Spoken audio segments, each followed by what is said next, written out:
네, CBS 라디오 박정현 판승부 2부 한판 브리핑 김수인 평론가와 함께하겠습니다. 어서 오십시오. 네, 반갑습니다. 자, 이 전국 행정 전산망 사활가 멈췄었는데 드디어 복구가 됐습니다. 일단 각종 민원 처리 업무가 정상화된 거죠? 네, 지난 11월 17일 세월 시스템에서 사용자 접속이 막히면서 민원 현장에 각종 증명서 발급이 전면 중단되는 사태가 일어났습니다. 예. 그날 오후에는 정부 온라인 민원 서비스죠. 정부 24마저 중단돼서 모든 민원 서비스가 멈춰섰는데요. 행정안전부는 민관 전문가 등의 복구 인력을 투입해 다음날 18일 정부 24 서비스를 재개하고 19일에는 세월 시스템 정상화를 발표를 했습니다. 예. 월요일 오늘 전국 곳곳의 주민센터에는 서류 발급을 원하는 민원인들이 다시 몰렸는데요. 예. 여러 곳에서 차질 없이 업무를 이어가는 모습을 보였지만 일부 지역에서는 어수선한 상황이 벌어지기도 했습니다. 예, 뭐 사흘이 지났습니다만 근본 원인이 무엇인가에 대한 명확한 답변이 없는 상태. 일단 카카오톡 먹통 사태보다 더 정부가 혼란스러웠다, 미숙했다는 평가도 나오죠. 네, 행안부는 이번 사태가 행정 전산망과 연결된 네트워크 장비에서 이상이 생기면서 발생했다라고 발표했습니다. 예. 하지만 근본적인 원인에는 접근하지 못하는 모습이었는데요. 음. 김승주 고려대 정보보호대학원 교수는 CBS 라디오 김현정의 뉴스쇼에 출연해서 장비 이상이 진짜 이유라면 더 빠른 시간에 원인이 진단되고 고칠 수 있었는데 이렇게 시간이 오래 걸린 걸로 봐서 또 다른 이유들이 있었던 거 아니냐라고 의문을 제기했습니다. 예. 또 여러 네트워크 장비가 동시에 업데이트된 것이 서로 충돌을 일으켜서 원인 규명이 더 오래 걸리는 거 아니냐 이런 견해를 밝히기도 했는데요. 예. 중앙일보는 초유의 행정망 마비 카카오 때와 차이 난다. 정부의 내로남불이란 제하의 기사에서 네이버, 카카오 등 민간 기업이었으면 아마 난리가 났을 일이라고 하는 전문가나 IT 업계 관계자의 발언을 인용했습니다. 예, 일단 네트워크 장비 업데이트 오류라고 했습니다만 이게 축소된 게 아니냐. 일단 복구하는데 53시간이 걸렸기 때문에 이게 중구난방 업데이트가 문제였다. 뭐 이런 지적도 전문가들은 하고 있는 상태고. 예, 일단은 어떻게 보셨습니까? 김정혁 비대위원도 일단 뭐 IT 전문가 아니십니다만 이 사태가 뭔가 좀 원활하지 않아 미숙했다라는 건 분명해 보이죠. 아, 그럼요. 예. 뭐 변명의 여지가 없는 예, 거고. 예. 그다음에 좀 무섭기도 하더라고요. 무섭다. 야, 이게 IT 시대가 시작되면서 어. 이게 혹시라도 해킹 아니었을까라는 것 때문에 사실 두렵기도 했어요. 북한에서 혹은 뭐 다른 쪽에서 들어와서 한순간에 정부 시스템 모두를 마비시킬 수 버릴 수 있는 그런 그런 가능성이 있는 거 아닐까? 예. 이것 때문에 두려웠고요. 더구나 이제 지금 왜 그랬는지를 잘 모른다 그러니까 아. 약간의 화도 나고 이게 도대체 이렇게까지 허술했단 말이야. 이게 IT 강국 대한민국의 실상이었어. 예. 뭐 이런 생각도 들어서 이게 뭐 이러다가 휙 넘어가면 안 되니까 예. 분명히 원인이 뭐였는지를 차곡차곡 따져봐야 될 것 같아요. 예. 그리고 그 다음에 이런 것들을 막기 위해서 어떻게 해야 되는지 물론 뭐 소 잃고 외양간 고치냐 하지만 소 잃고서 외양간도 안 고치면 더 문제잖아요. 그러니까 정말 그 무슨 여야를 떠나서 이걸로 정쟁의 대상으로 삼으면 안 될 것 같고요. 그렇죠. 정말로 좀 고민을 해서 그 진상을 파악했으면 좋겠습니다. 예, 장 변호사님. 중앙일보에서 이번 행정망 마비와 관련해서 정부의 내로남불이라고 제목을 단된 이유가 있습니다. 예. 윤석열 대통령이요, 작년 10월에 카카오 먹통됐을 때 뭐라고 경로했다라는 기사들이 지금도 검색이 되냐면 예. 지금 전쟁 났을 때 카카오 먹통되면 어떡할 거냐, 지금 공공기관도 카카오 쓰지 않느냐라고 굉장히 화를 냈어요. 아, 그 말씀 기억나네요. 네, 그런데 정부에서 디지털 강국의 명성에 이렇게 먹칠을 하는 주중에 업데이트를 해서 이런 난리를 초래했는데 말 한마디 나오지 않습니다. 전문가들이 이렇게 지적하더라고요. 사흘 동안 정확한 원인을 진단하지 못하는 건 원인을 제대로 알지 못하는 걸 나아가서 개인정보가 소실됐을 가능성조차 열려 있다라는 겁니다. 왜 이런 사태가 이 정부 들어서 일어난 것인지에 대한 제대로 된 점검. 그리고 이상민 장관이 또 주무부처 장관이죠. 과연 업을 국민을 위해서 제대로 수행할 수 있는 능력과 자질이 있는 분인지 다시 한번 물음표가 쳐집니다. 예, 무엇보다 이제 우리 정부가 이게 전자정부다. 전자정부 3.0 이게 10년 전 얘기고 사실 우리가 굉장히 자랑했던 그런 상황이고 또 이번 사고를 통해서 이제 중대재해처벌법도 적용해야 된다 이런 주장도 전문가들 하고 있지 않습니까? 자, 김수인 평론가 이번 행정안전망 사고 어떻게 보셨는지? 네, 어느 정도 예견된 건 아니었나 싶은 것이 이 세월 시스템이 보급된 게 2007년이거든요. 예. 근데 거의 한 16년 정도 지났는데 재구축 예산을 확보를 못했다라고 하는 점이 있습니다. 최근에서야 이 구축을 위해서 예비 타당성 조사에 나섰다라고 하는 게 정부의 방비가 그동안 허술하지 않았나라는 그런 생각이 들고요. 그리고 전문가나 언론에서 원인들을 조금 더 진단을 했는데 물론 이 진단 역시도 검증의 대상이라는 걸 전제하고 말씀을 드리면 쪼개기 발주를 했던 것이 통합 관리가 어려워지는 원인이 됐다는 지적이 있고요. 그리고 대기업을 배제하고 중소기업에 맡긴 게 무리였다는 의견도 있고 현재 공공부문 구조로는 민간 전문가의 채용이 어렵다라고 하는 이런 지적들이 이어지고 있는데 이번 기회에 한번 점검을 해봐야 되는 그런 포인트가 아닌가 싶습니다. 네, 김수민 평론가가 말씀하신 대로 보면은 이게 어떤 한 정부의 문제가 아니라는 게 드러나는 거 아닙니까? 누적된 거겠죠. 누적된 거고 그 중간에 있었던 정부들은 그럼 뭐 했느냐 이런 비판이 나올 수 있는데 그러니까 저는 이런 부분들을 자꾸 서로 손가락질을 하면서 책임을 떠넘기기 시작하면 해답이 안 나와요. 그리고 서로가 미루다가 우리가 잘못한 게 아니고 저쪽 정부고 야 무슨 소리야 니네가 지금 책임지고 있잖아. 이런 식으로 되면 안 된다는 거죠.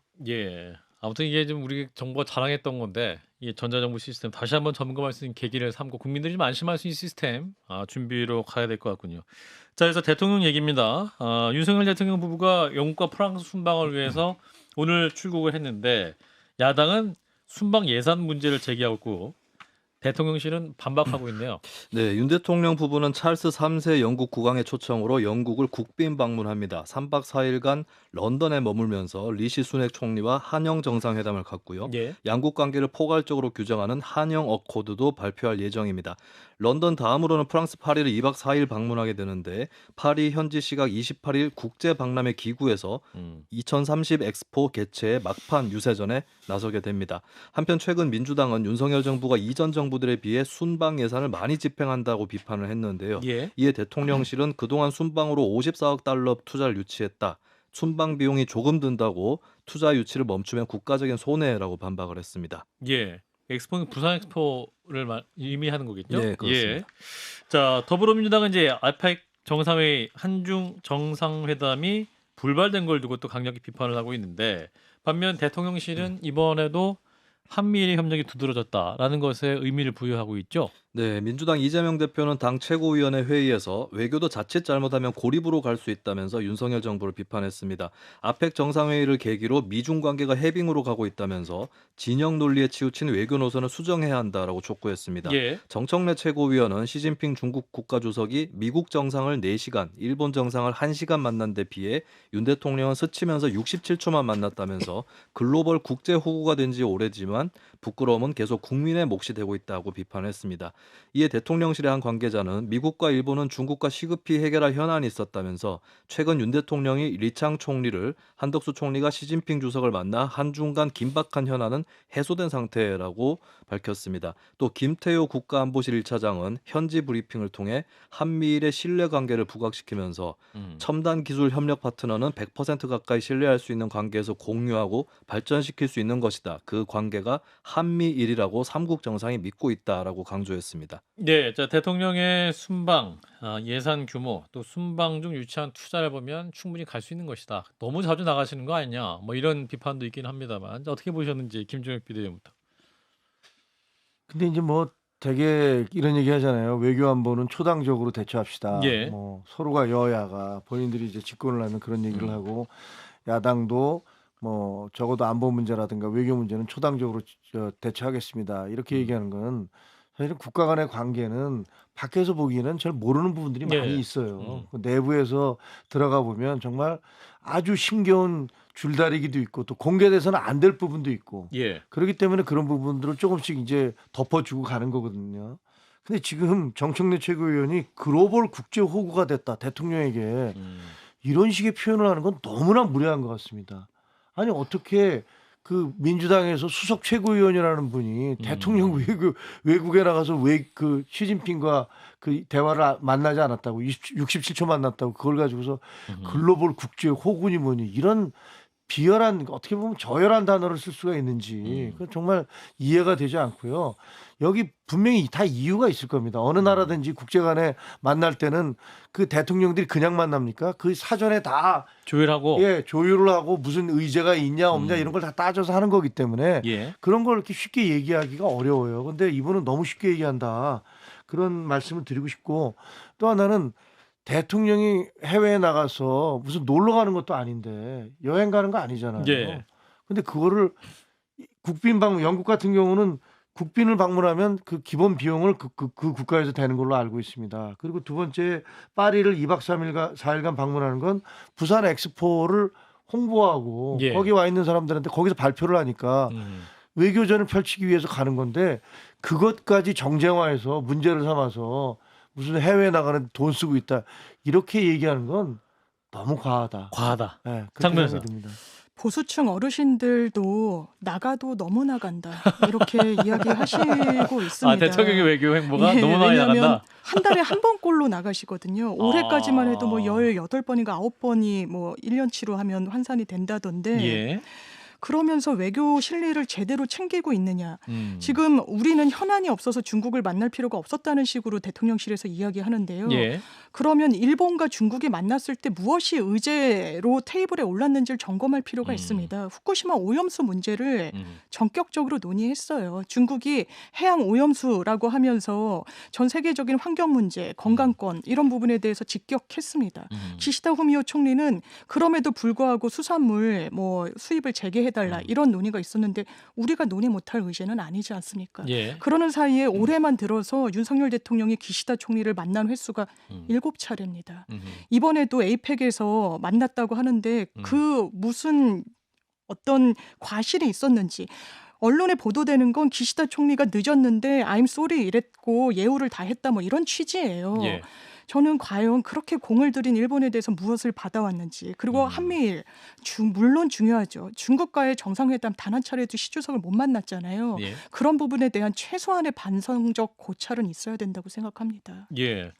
아마도 이제 정청래 최고가 국제 호구다 이렇게 말한 건 이제 미국에 굉장히 양보를 많이 한 건 사실인데 우리가 그만큼 무엇을 얻어냈는가 더불어서 또 미국 대통령과 큰 제대로 대우받지 못한 부분이 있는 거 아니냐 뭐 이런 차원의 지적일 수도 있지 않을까요? 아니 문재인 대통령은요 중국에 국빈 방문 가서 혼밥을 9차례인가 10차례 하신 분이에요. 혼밥 얘기하실 것 같았어요. 아무것도 받아내는 게 없습니다. 예. 그리고 일본과의 관계는 최악이 됐고 예. 미국과의 동맹 관계도 흔들렸어요.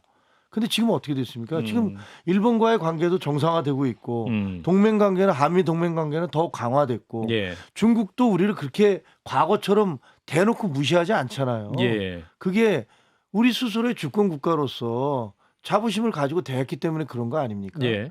뭐가 성과가 없다는 건지 잘 모르겠습니다. 자, 김수인 평론가가 중립적인 입장에서 한중 정상회담 혹은 한중 네. 점수 외교, 매겨주세요. 정부 외교가 실패다 뭐 이런 지적도 있고 아니다. 네. 그거 지금 당당하게 얘기하고 있지 않냐. 중국도 우리 무시하지 못하고 이런 시각도 분명히 있긴 합니다. 네, 시진핑 주석 방한까지도 거론이 얼마 그렇죠. 전까지 됐었는데 예. 사실 이번에 못 만난 거는 이제 좀 긴장해야 될 대목인 건 맞는데 근데 이제 대통령실에서 한편으로 자랑하는 이제 한미일 협력 이 부분을 좀 응용을 하자면 예. 이제 미국하고 일본이 먼저 중국 정상을 만났지 않습니까? 그렇죠. 그러면 그 연대 협력 속에서 중국하고 어떤 얘기를 했는지 또 중국하고 어떻게 얘기를 하면 좋을지 이런 것들을 또 긴밀하게 협력을 해서 중국 정상을 만났을 때 정교하게 접근할 수 있도록 준비를 하는 거 예, 이렇게 해나가는 것이 또 극복할 수 있는 그런 방법이 아닐까 싶습니다. 예, 한미일 강화하지만 또 미국과 일본은 그 와중에 또 중국과 관계를 개선하고 있기 때문에 네. 우리도 그 가운데 중국과의 관계에서 어떻게 할 것인가 그 구도 안에서 잘 고민해야 된다 이런 말씀이시죠. 그렇죠. 어떻게 보면 또 미국, 일본이 중국하고 관계 개선을 도모하는 게 한국 그렇죠. 입장에서도 좀 처지가 편해지는 측면이 있습니다. 예, 예. 이런 기회를 또 놓치면 안 된다. 이 점을 또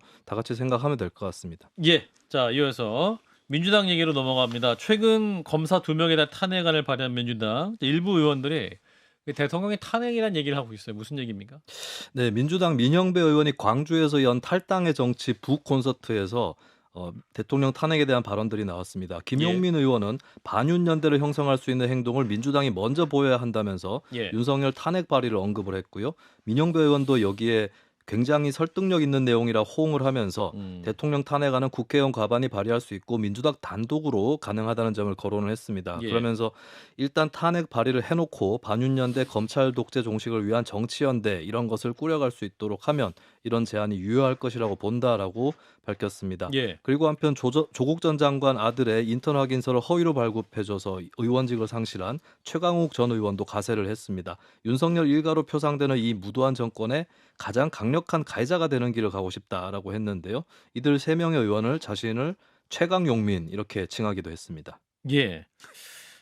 자, 지난 토요일에는 이제 또 윤석열 탄핵 범국민운동본부가 서울 여의도 국회의사당역에서 탄핵 촉구 집회를 개최하게 되는데 관련 소식도 듣죠? 네, 윤석열 탄핵 범국민운동본부는 촛불행동, 민생경제연구소, 열린민주당, 국민주권창당준비위원회, 사회민주당 창준이 등이 모인 단체입니다. 지난 예. 18일 오후 3시 발족식을 겸해 탄핵 촉구 집회를 가졌고요.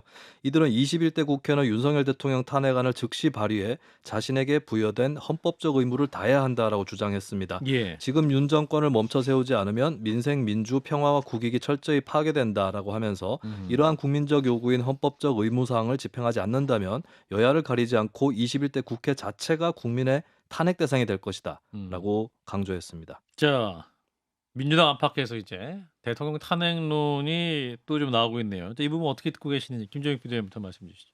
궤변이고 말이 안 되는 소리죠. 음. 아니 대통령은 헌법에서 내란이나 외환을 저질렀을 때 그 처벌을 받도록 돼 있습니다. 예. 그런데 이분들이 뭐라고 그래요? 반윤연대를 형성할 수 있는 행동을 보이기 위해서 탄핵을 해라. 그러니까 탄핵을 무슨 문제가 헌법상의 대통령이 문제가 있어서가 아니라 자기들이 권력을 잡기 위해서 그러려면 반윤연대를 형성해야 되니까 그걸 하기 위해서 먼저 탄핵을 우리가 발의를 하자. 대놓고 지금 얘기하고 있잖아요. 이거를 정상으로 받아들일 수 있습니까? 그리고 이분들이 얘기하는 게 기사에 나오는데 여기는 뭐 하도 심한 얘기를 하니까 안 나오던데 이 짐승들을 우리가 이런 표현들을 쓰더라고요. 대통령과 그 자기 반대편에 있는 사람들 짐승들이라고 불러요? 이게 정치인이 할 수 있는 발언입니까? 제가 보기에는 정말 도를 넘어도 너무 넘었고 마치 무슨 개딸 뭐 부대가 가서 매국노보다 한 발의 총알이 있으면 너에게라고 하는 것과 그 수준이 다를 게 뭐가 있습니까? 그보다 심하면 심했지. 제가 보기엔 이분들이요 민주당을 망치고 있는 분들이에요. 정상적인 국민, 그 합리적인 사고 판단을 하시는 국민들이라면 예. 이분들 얘기 들으면서 정말 민주당 아주 망해도 이상하게 망해가구나 이런 생각하실 겁니다. 제가 보기엔 민주당에서는 징계위원회 열어야 돼요. 이 부분에 대해서. 네. 예. 자, 탄핵이라는 단어. 이게 좀 뭐랄까요? 굉장히 조심스럽게 끊어야 되고 물론 탄핵 사유가 분명하다면 할 수 있다. 하지만 너무 많이 남발한다 이런 비판은 사실 있는 건 사실입니다. 장 변호사님. 새겨 들어야 될 부분이 있죠. 일단 민주당의 공식 논의 단위에서 어느 곳에서도 대통령의 탄핵을 언급하고 있지는 않습니다. 예. 이게 개별 의원들의 개인적인 생각이다. 개인적인 생각이라고 보여지고요. 물론 탄핵이란 거 헌법과 국민이 준 엄중한 권한입니다. 함부로 언급했다가는 또 국민들이 어떻게 평가를 하실지도 조심스러운 부분이 있고요. 예. 상대방을 악마화하는 것. 저는 뭐 민주당도 반성하고 깊이 뉘우칠 지점이 있겠지만 국민의힘도 사실 마찬가지인 것 같습니다. 이 여야가 정말 혐오와 어떤 정말 저주의 언어를 주고받는 이 행태 이제는 정말 끊어야 된다라는 생각이 들고요. 이를테면 이재명 대표가 단식을 할 때 민주당에서는 어쨌든 지지자들이 오는데 대단히 격앙되고 그러잖아요. 그렇죠. 혹시 탄핵이 탄이라도 나올까 봐 굉장히 좀 조심하고 주의를 기울였다는 이야기를 들었습니다. 이게 민주당의 입장입니다. 예. 자, 민주당 얘기 다른 걸로 넘어가 보겠습니다. 고 최상병 순직 사건 수사 외압 의혹과 관련한 특검법 처리, 국정조사 실시 재차 강조하고 있는 상태죠. 네, 민주당 홍익표 원내대표는 당 최고위원회에서 해병대원 순직 사건 수사에 외압을 행사했다는 의혹을 부인해온 국방부의 주장이 거짓임을 드러내는 물증이 나왔다라고 주장했습니다. 예. 박진희 당시 국방부 장관 군사보좌관이 장관의 출장을 수행하면서 김계환 해병대 사령관에게 연락해 사건 축소를 주문했다면서 해당 텔레그램 대화는 박정훈 전 해병대 수사단장 재판에 제출된 자료를 통해 알려진 것이다라고 설명했습니다. 예. 그러면서 홍 원내대표는 여당은 특검법 처리는 물론 특검법 방해로 인해 요구된 국정조사 실시에 즉각 응해야 한다라고 촉구했습니다. 예. 자, 고 최상병 이제 해병대 이 병사 사건 수사 외압과 관련해서 이제 이 특검이 필요하다. 이제 국정조사 필요하다. 야당 주장이 계속 나오고 있는데 이 부분 어떻게 판단하시는지 김정익 비대위원부터 말씀 주시죠. 최상병 그의 그 억울한 그 죽음에 대해서는 뭐 예. 가슴 안 아픈 사람이 어디 있겠습니까? 예. 근데 그 행위 자체, 그러니까 죽음에 이르기까지의 행동은 너무나 모든 사람이 보는 가운데 이루어진 거잖아요. 예. 근데 여기서 그 행위를 현장에 있었던 지휘관뿐만이 아니라 거기 방문했던 무슨 위에 분들이라든가 해서 나중에는 뭐 사단장까지 뭐 연대로 이거 기소를 해야 된다라는 의견을 낸 예. 그런 조사 결과에 대해서 저는 제가 아는 상식적으로는 법리 관계가 너무 과도하게 갔다라는 게 맞는 것 같아요. 예. 근데 그것을 처리하는 과정에서 국방장관이 뭐 사인을 했다가 그 다음날 다시 이거 말이 안 되지 하고 다시 되돌리고 하는 과정에서 논란이 거듭됐는데 그게 과연 외압에 의한 것이었냐 아니었냐를 두고는 아직 논란이 있어요. 예. 그래서 저는 좀 판단하기 좀 어렵습니다. 예, 그 외압 논란 때문에 이제 특검 필요하다, 국정조사 필요하다는 얘기잖아요. 그렇습니다. 모르쇠로 일관했죠. 수사 어떠한 외압도 가한 적 없다라고 했는데 물증이 나왔습니다. 그냥 진술이 있었던 게 아니라 예. 문자가 나왔던 거죠. 이 송치 범위와 관련해 가지고 이른바 지휘부에 대해서는 면죄부를 주라는 취지였습니다. 법리 검토는 김종현 위원님 말대로 할 수가 있는 부분인데 그것을 그 윗선에서 대통령실에서 국방부 장관의 보좌관이 할 수 있는 권한은 없는 겁니다. 이 부분에 대해서 왜 거짓을 이야기하고 물증이 나왔는데도 숨기기 급급합니까? 우리나라 청년이 군복무를 하다 사망했습니다. 지휘관들이 본인의 업적을 세우기 위해서 제대로 된 안전장치도 하지 않은 채 수해복구 현장에 내몰았어요. 예. 지금 생존 장병도 트라우마에 시달리고 있다라고 합니다. 이게 국가입니까? 이런 걸 국기문란이라고 하는 겁니다. 거기에 대한 점검은 반드시 필요해 보입니다. 예. 이게 만약에 특검법 처리가 되면 이제 대통령이 거부권 행사할 수 있을까요? 장 변호사? 저는 대통령이 노란봉투법도 그렇고 방송 예. 3법도 그렇고 거부권 행사를 국민의힘이 또 종용하고 있기도 하고 예. 김건희 여사 특검법 그리고 또 이 최상병과 관련한 특검법도 계속 거부권 행사를 하면요 마찬가지입니다. 민주당이 탄핵이란 제도가 있지만 계속 언급하면 국민들이 불편해하시듯이 거부권 행사 대통령의 권한이긴 하지만 이렇게 계속 행사하면 국회 입법권에 대한 존중은 전혀 없다고 볼 수밖에 없을 겁니다. 민주당의 탄핵이라는 단어가 현 정부에게는 거부권이라는 단어로 등치될 수 있을 것이다. 자, 김종익 비대위원. 아니 그러니까 특검 발의가 제가 알기에는 지금 이 정부 출범한 이후에 민주당이 도대체 몇 번 했는지 잘 모르겠는데요. 아마 기록을 세울 것 같습니다. 그 해임안이라든가 특검이라든가 뭐 그 탄핵이라든가 이런 것들을 그 역사에 기록되는 기록을 남길 것 같아요. 근데 예. 사실 모든 게 너무 과하면 그 반작용이 일어나기 마련이거든요. 예.